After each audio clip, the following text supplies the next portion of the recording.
The sky burned for 3 days when they came. Park watched from the mountains as the cities below turned to ash and smoke. Seoul fell in 6 hours, lasted 4. By the end of the first week, every major city on Earth had surrendered or been destroyed. Had been teaching a survival course in the mountains of province when the invasion began. 20 soldiers had come to learn how to live off the land, how to hunt, how to build shelters and find water. They never finished the course. Instead, they became the first survivors. She led them deeper into the mountains. Along the way, they found others, farmers who had fled their villages, students who had been hiking when the bombs fell, families who had lost everything. By the end of the first month, 47 people followed Park through the forest. They were not like anything humans had imagined. They stood over 2 meters tall. Their skin was covered in dark green scales. They had 4 arms and eyes that glowed faint yellow in the dark. Their ships were silent and fast. Their weapons turned soldiers into dust before they could fire a single shot. But they did not kill everyone. That was the strange part. The wanted slaves, not corpses. They wanted workers and resources. They wanted a planet, not a graveyard. So they built compliance zones, walled cities where humans lived under rule. They gave food to those who obeyed. They killed those who did not. It was simple. It was effective. Within 3 months, most of humanity had accepted their fate. But not everyone. Built a camp deep in the forest. She taught her people to hunt with bows and spears. She found an old car in a ravine and used its metal parts to build a small forge. She made knives. She made arrowheads. She made tools for survival. For a while, they were invisible. The mountains were vast and they were focused on the cities, but nothing stayed hidden forever. The patrol came on a cold morning in early winter. 20 soldiers marched into the camp with their weapons raised. Their armor was black and thick. Their scanners beeped as they moved through the tents. The leader was tall with silver marks on his scales. His name was Commander, and he looked at the humans the way a farmer looks at livestock. Stood in front of her people. She did not run. She did not fight. She knew that fighting meant death, not just for her but for everyone. Walked toward her. His translator implant made his voice sound flat and cold. "You are the leader here," he said. It was not a question. Nodded. "You were a soldier, a trainer of warriors. Our records show this." Said nothing. She kept her face calm. Inside, her heart was pounding. Looked around the camp. His soldiers were pulling bows from tents. They were collecting knives from cooking areas. They found the forge and began to take it apart piece by piece. "Your species is predictable," said. "Whenever we conquer a world, there are always those who hide in the wild places. They always build weapons. They always think they can fight back." He stepped closer too. His yellow eyes studied her face. "They are always wrong." His soldiers brought everything to the center of the camp. Bows, arrows, spears, knives, metal tools, even kitchen pots that could be melted down. They scanned each item and recorded it in their system. "We are not cruel," said. "We will not kill you today. We will leave you with food and shelter. But we will take every weapon, every piece of metal, every tool that could be used against us." He picked up one of his knives. She had made it herself from the steel of a car door. The blade was sharp and well-balanced, turned it in his 4 hands. "Impressive work," he said, "for a primitive species." He dropped the knife into a collection bin. "Without weapons, you are nothing. Without metal, you cannot make more. You will stay in these mountains and you will survive, and you will never be a threat to the Empire." His soldiers finished their work. They had taken everything. The camp looked empty and broken. The people stood in silence, watching their tools disappear into transport containers. Turned to leave, then he stopped and looked back at. "I know what you are thinking," he said. "You are thinking about revenge, about fighting back, about making new weapons when we leave." Kept her face blank. "We will return every week," said. "We will scan this camp. If we find anything that looks like a weapon, we will kill 10 of your people. Do you understand?" "I understand," said. Her voice was quiet but steady. Nodded, he seemed satisfied. He led his soldiers out of the camp and into the forest. The sound of their footsteps faded slowly. The people stood in silence for a long time. Some of them were crying. Some were angry. Some looked like they had given up already. A former park ranger walked up too. His face was pale. "What do we do now?" he asked. Watched the direction that had gone. Her eyes were hard. Her hands were steady. "We wait until dark," she said. "Then I am going into the forest, alone." "Why?" Did not answer. She walked to her tent and sat down. She closed her eyes and thought about everything she knew, everything she had learned in 20 years of training soldiers to survive. The thought they had taken everything. They were wrong. The forest at night was cold and dark, moved through the trees without making a sound. She had learned to walk like this many years ago, when she was young and her grandfather taught her to hunt in these same mountains. Her grandfather had been a simple man. He did not use modern weapons. He said that real hunters did not need them. He made his own bows from bamboo. He made his own knives from stone. He taught that the old ways were not forgotten. They were just sleeping. Now it was time to wake them up. Walked for 3 hours. She crossed 2 valleys and climbed one ridge. Finally, she found what she was looking for, a rocky outcrop near an old volcanic formation. The rocks here were different. They were black and shiny, obsidian. She had remembered this place from years ago. Her grandfather had brought her here once. He had shown her how to break the obsidian into sharp flakes. He had shown her how to shape it into blades. Sat down in the moonlight. She picked up a piece of obsidian and began to work. By morning she had made 12 blades. They were not beautiful, they were rough and simple, but they were sharp, sharper than steel, sharp enough to cut through scales. She wrapped the blades in leaves and walked back to camp. The people were waiting for her. They looked tired and scared, but when they saw the blades in her hands, something changed in their eyes. "What are those?" asked. "Weapons," said. "They scan for metal, they scan for electronics, they scan for chemicals, but they do not scan for stone. To their machines, these are just rocks." She held up one blade. The black surface caught the light. "To us they are knives." That day began to teach. She showed the others how to find obsidian, how to break it and shape it, how to make handles from wood and bind them with plant fibers. By the end of the week, every person in the camp had a stone knife hidden in their clothes. But knives were not enough, needed more. She sent to the lower valleys. He was a park ranger. He knew every plant in these mountains. She gave him a list of names: oleander, hemlock, wolfsbane, plants that could kill. "Find them," she said. "Bring them back. Do not touch them with your bare hands." Returned 2 days later with bundles of leaves and roots. Worked with him through the night. They crushed the plants. They boiled them.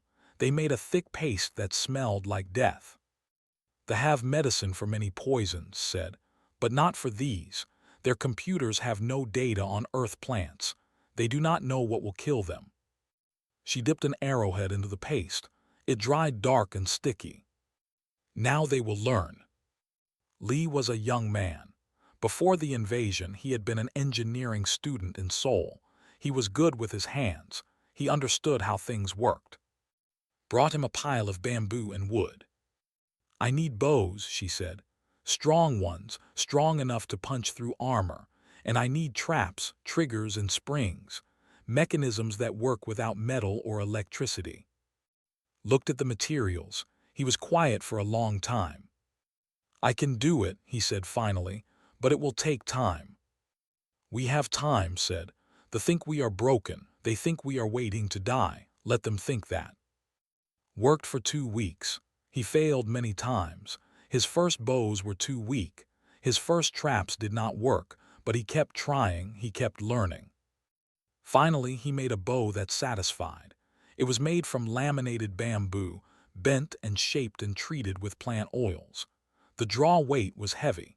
An arrow from this bow could fly 100 meters and still hit with deadly force. The armor is thick, said, but there are gaps, at the joints, at the neck, if we hit those spots. We will practice until we never miss, said.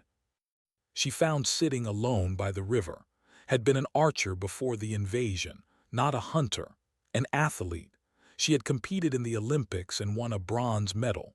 Now she sat with empty hands and hollow eyes. I need you, said.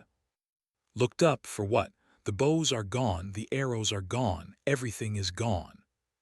Put a bamboo bow in her hands. It was rough and simple, nothing like the carbon fiber equipment had used in competition. Everything is here, said. Everything we need. I need someone who can shoot, someone who can train others, someone who never misses. Held the bow, she pulled the string back slowly. Her eyes changed. The emptiness faded, something else took its place. How many? She asked. As many as necessary. Stood up, she looked at the bow in her hands. Then she looked at. Show me where to practice. Every night trained her people. They practiced in the dark, in silence, in the cold. They learned to move without sound. They learned to strike without warning. They learned to disappear into the forest like shadows. Xin Wu was a butcher from a small village. He knew how to cut meat. He knew how to find the places where a blade could do the most damage. Gave him a different task. We captured a body, she said. It was found in the river, dead from the cold. I need you to study it, find the weak points, find where to strike. Wu spent 3 days with the corpse. He cut it open. He mapped every organ. He found the arteries and the nerve clusters. He learned where scales were thin and where they were thick. Here, he said, pointing to a diagram he had drawn. And here, these are the places. A blade in these spots will kill them fast. Memorize the diagram. She made copies and gave them to every fighter. On the last night of training, gathered everyone together. 46 people stood in the darkness, holding weapons made of stone and bamboo and poison. They took our weapons, she said. They thought that would make us weak. They thought that would make us safe. They were wrong. She held up her obsidian blade. It gleamed in the starlight. We are the weapon. We have always been the weapon. And now we are going to show them what that means. Spent 5 days watching the patrol. She hid in the trees and did not move. She did not eat. She barely slept. She watched and she learned. The patrol came every 7 days. Always 12 soldiers. Always the same path through the mountains. They followed a narrow valley that led from the lowlands to the high forests. It was the only easy route through this part of the mountains. They walked in a line, 2 soldiers in front, 8 in the middle, 2 in the back. They held their weapons ready, but their eyes were lazy. They scanned the trees with their machines, but they did not really look. They did not expect danger. Why would they? They had conquered Earth in 3 days. They had crushed every army. They had taken every weapon. What could a group of starving refugees do against the greatest military force in the galaxy? Smiled in the darkness, she would show them. She returned to camp and drew a map in the dirt. The valley was narrow, about 50 meters wide. Trees grew thick on both sides. A small stream ran through the middle. The ground was soft in some places and rocky in others. We will build the kill zone here, she said, pointing to the narrowest part of the valley. They will enter from the south. They will never leave. Looked at the map. How do we stop 12 soldiers? They have armor, they have plasma weapons, they have shields. Their armor is strong, agreed. But it is heavy, it makes them slow, and it has gaps. She drew lines on the map. We will attack in layers. The first layer will stop them. The second layer will confuse them. The third layer will separate them. The fourth layer will kill them. She looked at her people. Their faces were pale but determined. This is not a battle, she said.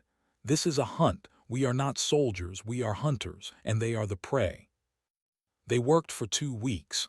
Every night they crept into the valley and built their traps. Every morning they covered their tracks and disappeared. The first layer was simple. Pits dug into the ground, covered with branches and leaves. At the bottom of each pit were bamboo stakes, sharpened to fine points and coated with poison. The stakes were aimed upward at an angle.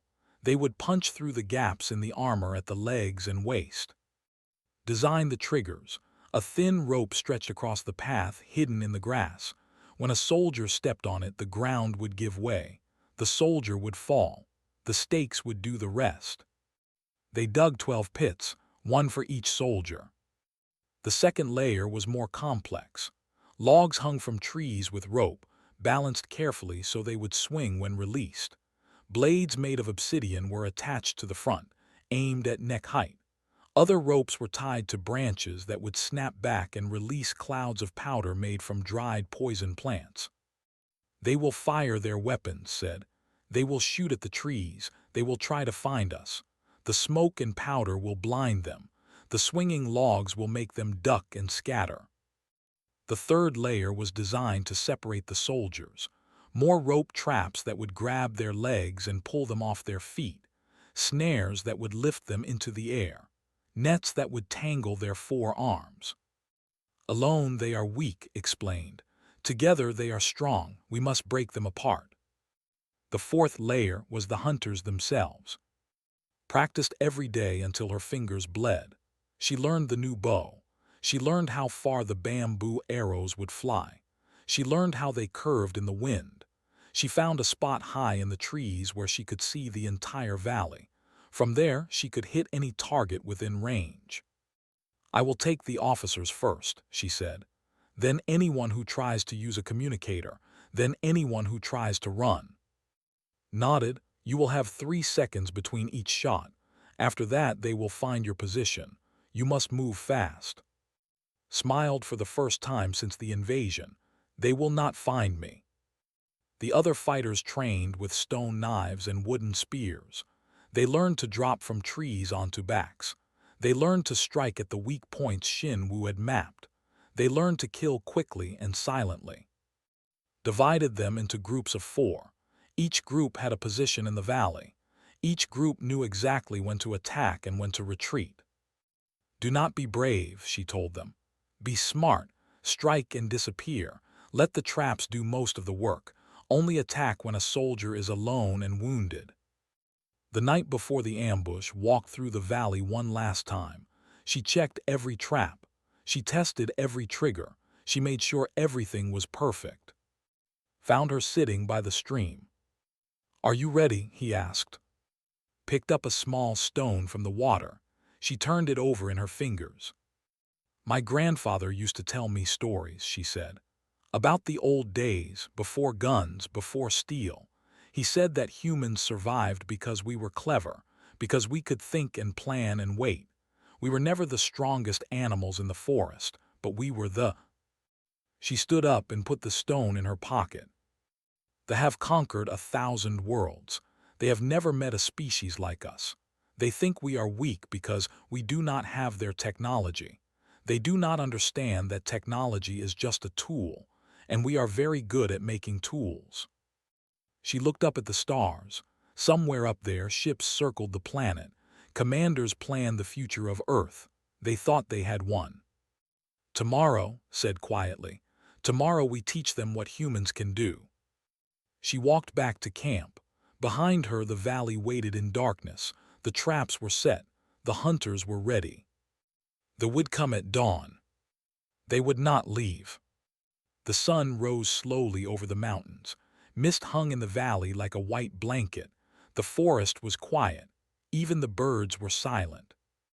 Lay flat on a branch high above the ground. Her body was covered with leaves and mud. She did not move. She did not blink. She watched the southern entrance to the valley and waited. They came exactly when she expected. 12 soldiers marching in formation. Their armor gleamed in the early light. Their weapons hummed with power. Commander walked in the middle of the group, his silver markings visible even from a distance. Smiled the commander himself. This was better than she had hoped. The soldiers moved confidently. They scanned the trees with their machines. The machines beeped softly. No metal detected. No electronics detected. No threats detected. They saw nothing because there was nothing to see.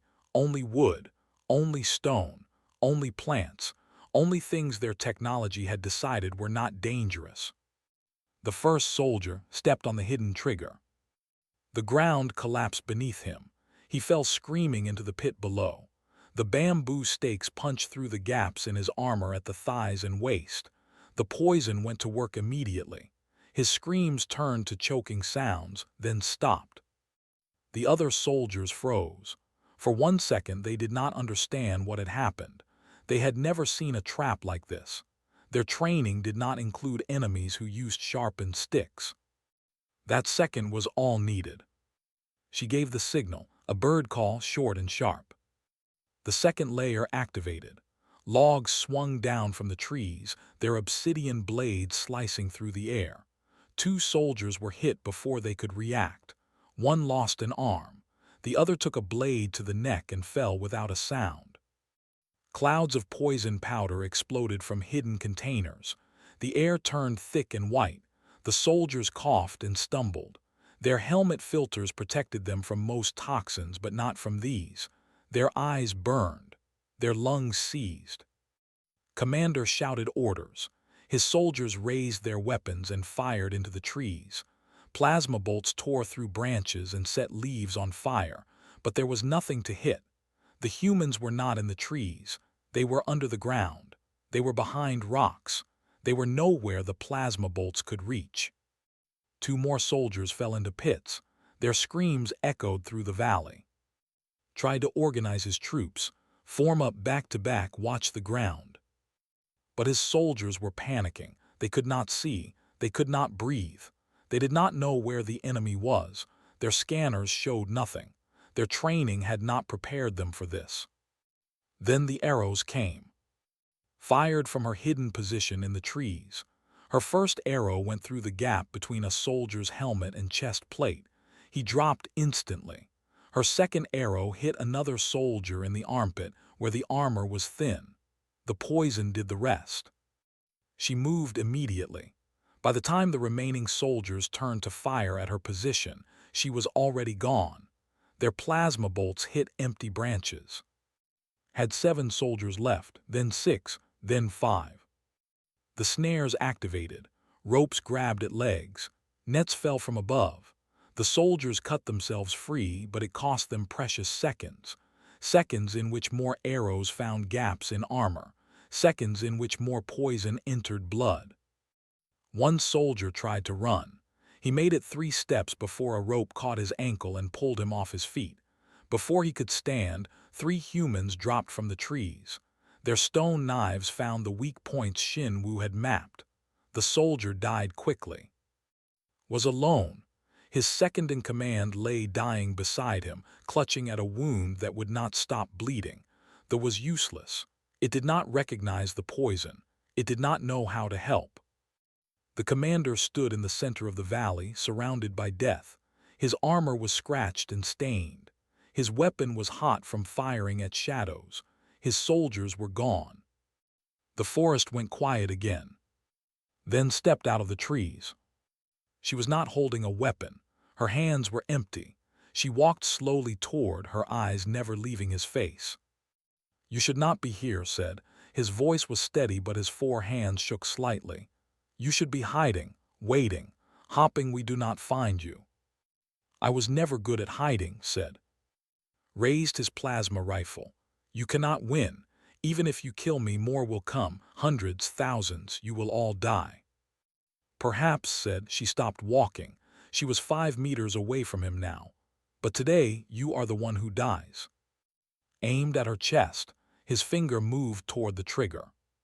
He did not see the rope beneath his feet. The trap activated. The ground opened, fell backward into a shallow pit. The impact knocked the weapon from his hands. Before he could move, a weighted net fell from above and pinned him to the ground. Walked to the edge of the pit. She looked down at the commander who had taken everything from her people. You said without weapons we are nothing, she said. You were wrong, we are the weapon. We have always been the weapon. She pulled a small dart from her belt. The tip was coated with a clear liquid. This will not kill you, she said. It will paralyze you. From the neck down, you will be awake. You will understand everything, but you will not be able to move. Struggled against the net. You cannot do this. I'm a commander of the Empire. You are nothing. You are insects. Smiled. It was not a kind smile. Insects survive, she said.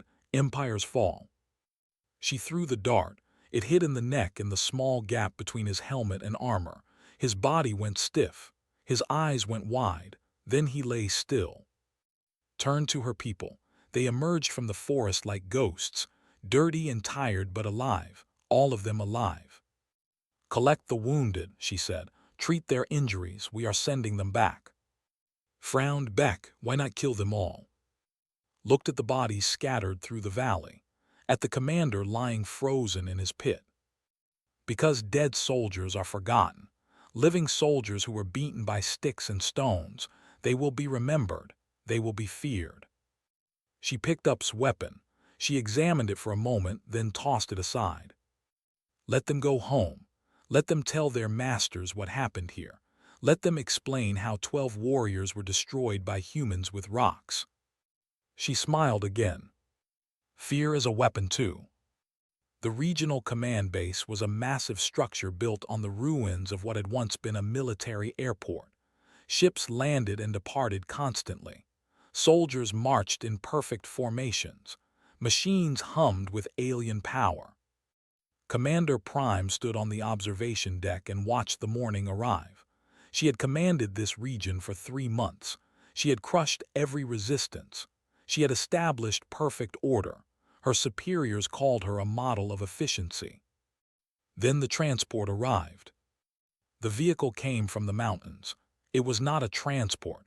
It was a simple wooden cart pulled by 2 humans. The humans stopped at the gate and left. They disappeared into the forest before the guards could react.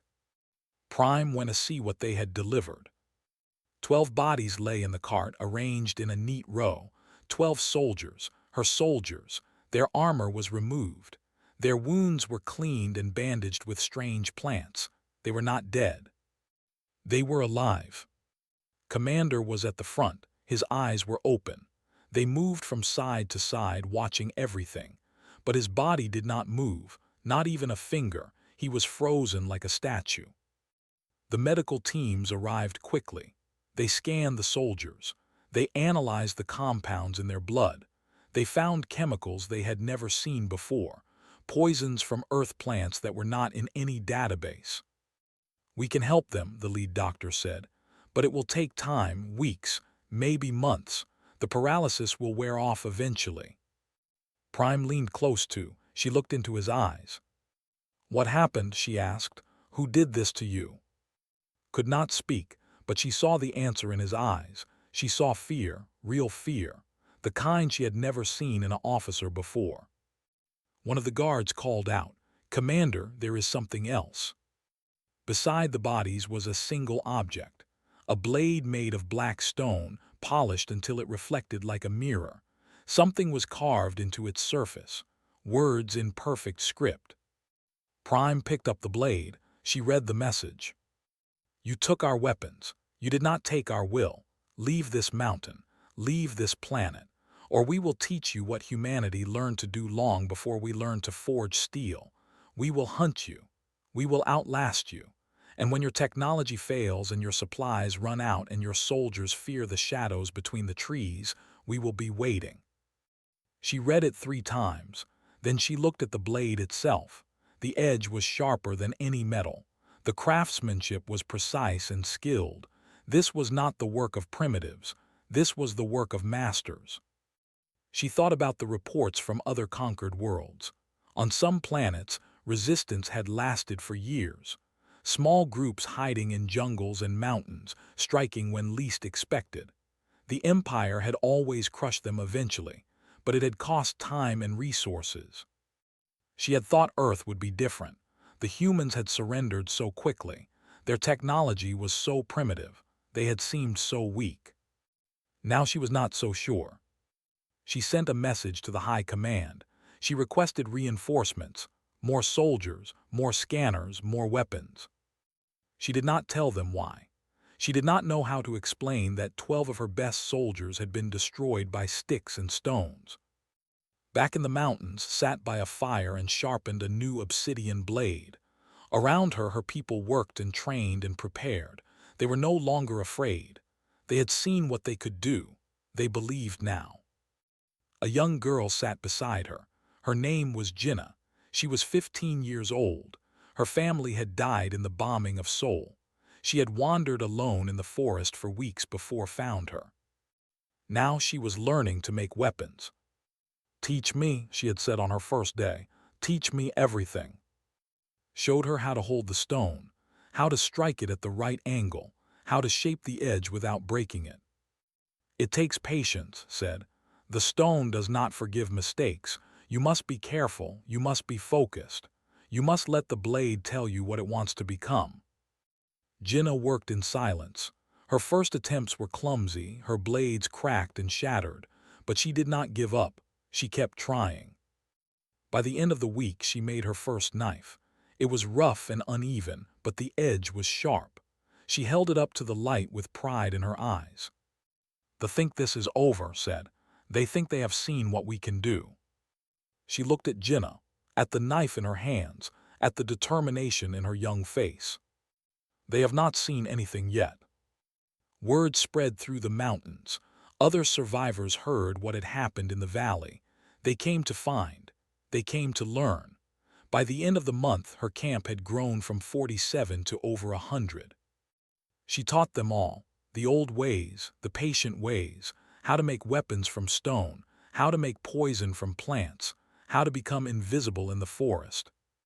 She sent messengers to other camps, other hiding places, other survivors. The message was always the same. Do not fight them with guns. Do not fight them with technology. They will win every time. Fight them with patience. Fight them with intelligence. Fight them with the old ways they cannot understand. Reports came back. From the southern mountains, from the coasts, from the deep forests. Humans were learning. Humans were adapting. Humans were fighting back in ways they could not predict or prevent. In the Amazon, resistance fighters used poison darts and pit traps. In Siberia, hunters in white furs struck patrols and disappeared into the snow. In the mountains of Afghanistan, warriors used the same caves their ancestors had used for centuries. They responded with more force, more soldiers, more technology, but they could not be everywhere. They could not guard every forest. They could not scan every rock and tree and shadow. And every time they thought they had won, another patrol disappeared. Another base was attacked. Another message was left in the form of obsidian blades and paralyzed soldiers. Prime stood in her command center and studied the reports. The resistance was growing, not shrinking. Every week brought new attacks, new losses, new problems. She thought about the message on the blade. "We will outlast you." For the first time in her long career, she wondered if that might be true. She looked at the map of Earth. So many mountains, so many forests, so many places to hide. She had conquered 11 species. She had never failed. But she had never faced humans before. In the mountains, watched the stars. Somewhere up there, commanders were making plans. They were sending reinforcements. They were preparing for a long fight. Good. She had learned patience from her grandfather. She had learned to wait. She had learned that the hunt was not about speed. It was about endurance, about outlasting your prey. They had better technology, better weapons, better armor. But the humans had something better. They had time. They had will. They had the knowledge of 1,000,000 years of survival. And they were just getting started.